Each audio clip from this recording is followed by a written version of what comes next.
Hello everyone, welcome back to my channel. Good evening সবাইকে। একদম ছোট্ট একটা ভিডিও নিয়ে চলে আসলাম। এটা কিন্তু 14ই ফেব্রুয়ারির ভিডিও। অনেক দিন পর আমি ভিডিওটা শেয়ার করছি।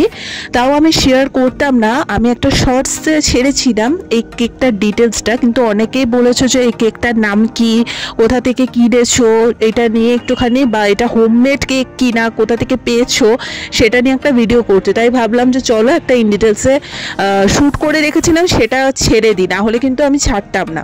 তো 14ই ফেব্রুয়ারি আমার কাছে চলে আসে এই কেকটা। কি বৃত্তান্ত, কে দিয়েছে অত না জেনে মেন ফোকাস করো কেকটার দিকে।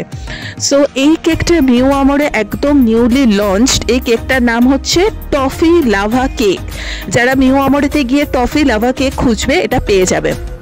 একদম ছোট্টর মধ্যে, বেশি বড় না, কিন্তু জিনিসটা দেখতে কিন্তু অত্যন্ত কিউট এবং পুরো টফির মতো দেখতে, ওই জন্যই কেকটার নাম টফি লাভা কেক দেওয়া হয়েছে। আর কেকটা যখন আমি কাটি, বিষয়টা এতটাই সফট এবং পুরো বেলজিয়াম চকলেট টাইপ রয়েছে ভেতরের স্টাফিংটা, মানে ভীষণ সুন্দর। মানে স্টাফিং বলতে কেকের যে ক্রিমগুলো হয় না, সেটা পুরো বেলজিয়াম চকলেটের মতো। আমার তো দুর্দান্ত লেগেছে এই কেকটা খেতে। তো আমি একটা ছোট্ট করে শর্টস ছেড়েছিলাম এই কেকটার, ঠিক আছে, কিন্তু আমার কাছে ওখানে অনেকে বলেছে এটা হোমমেড বানিয়েছো কি না, বা কারো থেকে মানে কিনেছো কি না, সেই জন্যই আমি ডাউটটা ক্লিয়ার করার জন্য আলাদা করে সেপারেট একটা ভিডিও বানিয়ে দিলাম। এটা হোমমেডও না বা কারো থেকে নিয়েও নি, এটা মিউ আমরে থেকে আমার কাছে এসেছে।